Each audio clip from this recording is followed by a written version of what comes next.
Yeah, I get that a lot from non-Muslims, sometimes even from Muslims, the people who say, I like everything that you say. It's all reasonable and logical up until you bring religion into it. I agree with everything up until you bring up all that Islam stuff. Well, that just tells you where your own logic and your own sense reach their limit. Your reasonableness can only go along with me up until that point, and then your reasonableness runs out. This isn't where my rationality and logic and sense end, it's where yours ends. You agree with me up to that point, and then you hit a roadblock. That's your obstacle, not mine. You think I'm right in what I'm saying up to the point where you're wrong. They'll say, why do you have to bring religion into it? But that's the wrong question. Why do you bring secularism and atheism into it? I mean, why do you irrationally and illogically insist that religion must be illogical and irrational when all you've been hearing from me so far is nothing but reason and logic all along? No, I'm not going to leave religion out of it. Just because your capacity for reason and logic can't cope with it, just because your capacity for reason and logic end at that point, you don't get to impose on the Muslims all the biases and prejudices that you have developed over the course of your Western history because you had an irrational and an illogical religion imposed upon you. The religion that you're thinking about is not our religion. And your assumptions are derived from your own experience with that religion, not ours. I mean, religion did not impede our civilization from critical thinking, from scientific thought, from rationality, and so on. That wasn't us. Our civilization produced monumental scholars with erudition in a broad assortment of fields and disciplines. And they were all religious people. You're like someone who got cheated in a real estate scam one time, so you think houses don't exist. Just because you got fooled one time doesn't mean that everyone who buys a property is a fool. That was you. No, you're going to have to get used to this. You're not going to be able to dominate our discourse anymore. You're not going to get to dictate to us what we can and cannot talk about or how we talk about it. And you're the last people in the world to tell anyone else on earth about logic, reason, and sense. Your Western so called Enlightenment civilization is a monstrosity in human history. Well, you've committed genocide after genocide, and you're committing one right now in Gaza.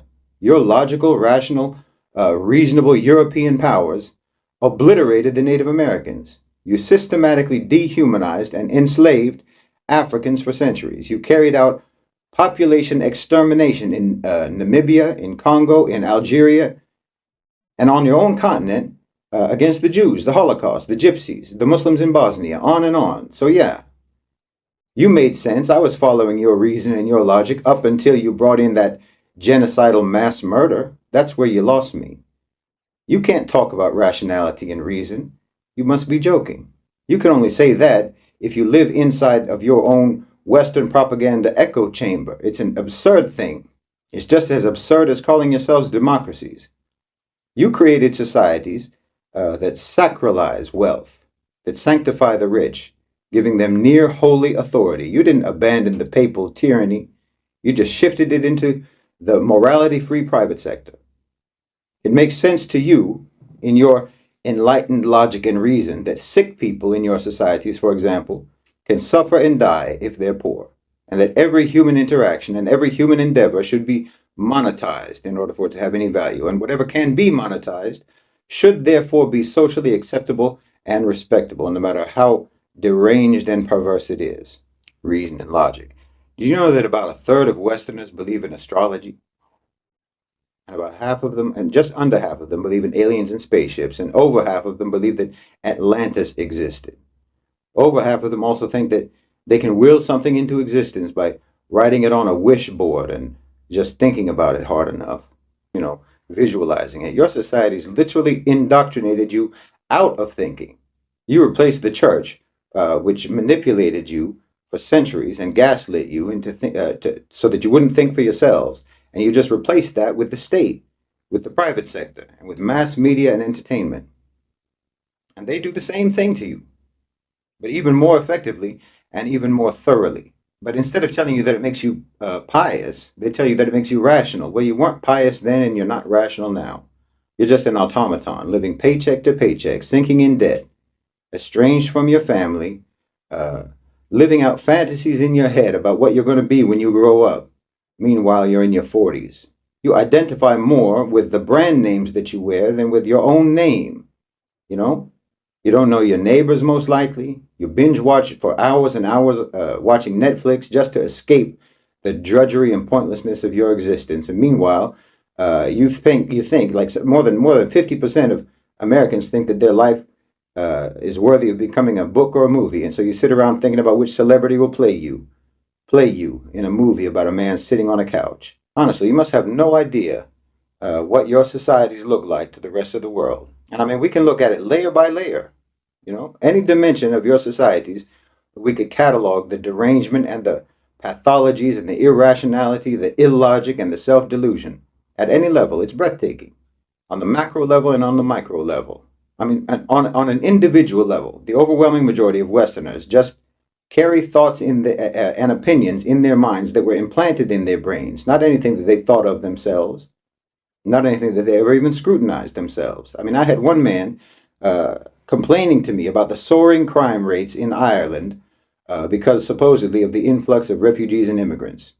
You know, he was arguing with absolute conviction that this was the case, that this was absolutely true. Okay, but the crime rates in Ireland are at their lowest level since the 1990s. He didn't even do that basic, obvious research before he was blasting out his moral outrage. I mean, how do you live your life like that? That has to manifest in so many other areas of life. I don't even know how you dress yourself in the morning. This is why you all think that AI is so impressive, because already your intelligence is artificial. Already, every time when you speak, you're doing nothing but regurgitate words and phrases that you found on the internet. There's no thought going on there. Don't even let me get started talking about the macro level. Just look at Germany. That's enough for you. Look at what Europe is doing to themselves. Your leaders are literally deindustrializing and sabotaging your countries, and you're sitting around baffled as to why that's happening. Because you have nothing to do with logic and reason and rationality. You can't understand reality when it's slapping you across your face. And then you imagine that you can tell the Muslims what is and what is not rational. Well, you're a living satire. But in our history, we have a continuous stream of intellectual brilliance. And until now, if you have access to the podcasts and lectures from the Muslim world, you would learn what actual discussion is supposed to be like. The intellectual giants of this ummah stand like mountains above the West, precisely because their minds were illuminated by the light of Islamic knowledge, and yes, by reason, and an unyielding commitment to critical thinking. From the golden era of Al-Andalus to the majestic halls of Timbuktu, the scholars of Islam were architects of wisdom, delving into the realms of mathematics, astronomy, medicine, philosophy, on and on, with a profound mastery that still staggers the imagination. Their intellectual brilliance wasn't a coincidence. It wasn't in spite of their religion. It was because of it. Now, let's be crystal clear. The Islamic civilization's intellectual prowess was never at odds with the teachings of our faith. Reason and critical thinking and logic were like a pulse that's beating in sync with the heartbeat of Islam. Islamic scholars understood that the Quran is not a book to shackle the intellect, but a beacon guiding seekers of knowledge. In the history of Islamic thought, reason and revelation function together, not separately. It's a legacy that challenges all of the Western misconceptions that faith stifles reason. That was true of your faith, not ours. No, the genius of Islamic civilization elevated the mind and the spirit in unison. The very fact that that has never been the case with you in the West shows that your faith was flawed to begin with, and your reason is still too flawed to even understand that that's what the problem was all along. But no, you're going to have to get used to this. You're going to have to get used to Islam permeating discourse in any number of topics, because there's a revival going on. There's a rejuvenation. You can call it a renaissance, and it's an Islamic renaissance. And we're entering the Islamic Enlightenment. And it's an end to the Western Dark Ages, the dark ages of colonization and imperialism. We made the mistake of eating from your tree with its poison fruit. And in so doing, we wandered away from our roots, the roots of our tree. And our tree is the tree of knowledge. But we wandered away to get a taste of what you had. And because of that, we got cast down. And it's a familiar scene. But just like Adam alayhi salam, we know our mistake now. And we don't want anything from you now. And we won't listen to you now. We don't want your fruit anymore. We don't want any of your products, whether it's material, intellectual, or spiritual. We don't want any of it. So if a crazy person tells you that you're being unreasonable, well, that must mean that you hit the nail on the head, and it's just their insanity that can't process what you're saying. So I suggest, once again, that you just get used to it. You get used to having things framed in the Islamic paradigm, because there's going to be more and more of that. And if you listen, you might just eventually realize that there is no more rational or reasonable or logical framework for understanding the world than the Islamic framework.